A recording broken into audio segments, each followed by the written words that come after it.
Nilai toleransi yang ditunjukkan oleh Yesus ialah dia bertoleransi terhadap orang-orang yang membenci, tetapi tidak toleran terhadap kejahatan, sikap munafik, sikap tidak adil, sikap dan perilaku tidak adil, dan seterusnya. Sikap yang menindas.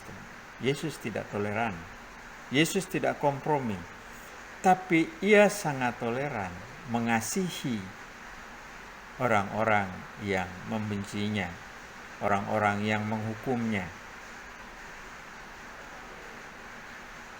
Kalau musuh saja Yesus minta kita untuk mengasihi, maka sesama kita, di mana Yesus juga pernah mengajarkan, dan itu diajarkan secara terus-menerus oleh gereja, kasihlah sesama manusia seperti dirimu sendiri.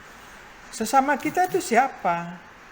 Ya semua orang yang sama dengan kita, yaitu sama manusianya dengan kita, tanpa mengenal agama, tanpa membeda-bedakan suku, ras, budaya. Itu Yesus minta, mengasihi. Nah, mengasihi itu, di dalam mengasihi itu ada menghormati, menghargai, toleransi terhadap semuanya. Nah, dalam konteks beragama lalu, toleransi terhadap semua doktrin dan praksis hidup beragama semua umat beragama, dari agama apapun, oleh agama apapun, kita mesti toleran. Nah, kemudian ajaran-ajaran Yesus itu kemudian ditindaklanjuti oleh gereja Katolik, oleh para magister atau para pengajar gereja, magisterium gereja, dalam berbagai dokumen magisterium gereja. Banyak sekali, saya tidak bisa mengangkat semua.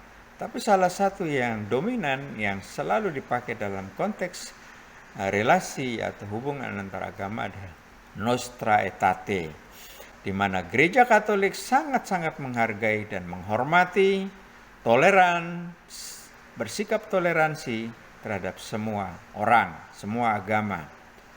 Dan gereja Katolik mengajarkan bahwa toleransi itu tidak sampai hanya batas atau pada level menghargai, memberi ruang kepada orang untuk mempraktekkan hidup beragamanya, tetapi sampai pada tingkat atau pada level dialog.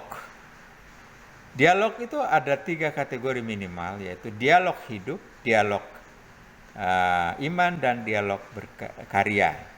Dialog hidup itu ya kehidupan kita sehari-hari, kita sapa, tegur, say hello dan sebagainya, bersilaturahim, ngobrol dan seterusnya.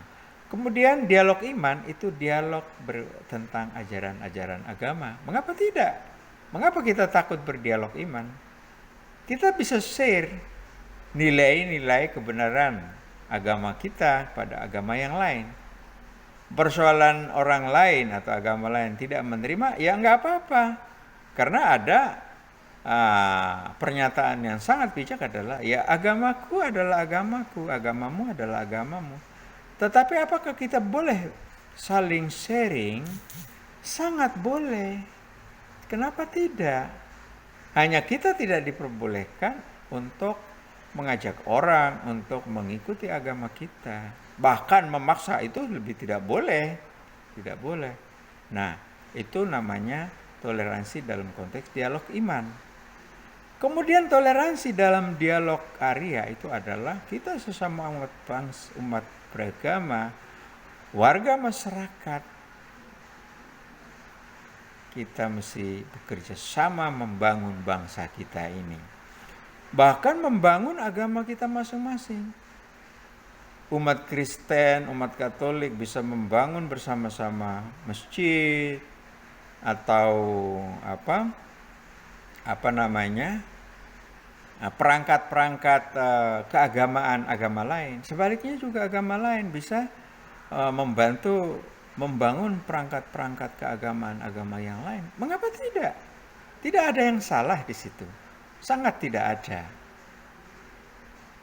Tidak, yang menjadi batasan itu hanya akidah kalau teman-teman muslim mengatakan, atau ajaran, doktrin, itu yang menjadi batas.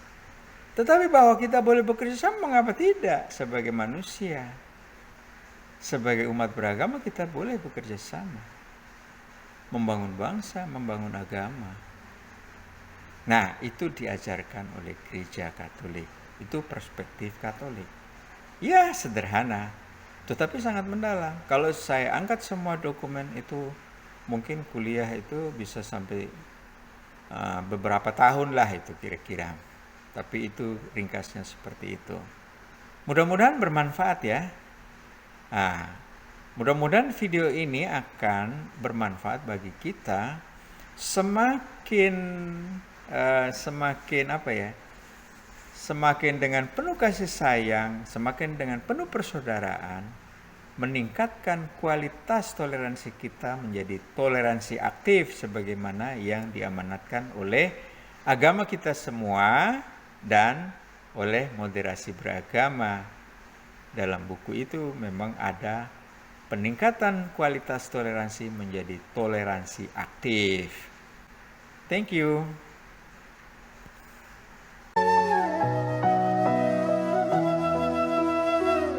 Sayang, opo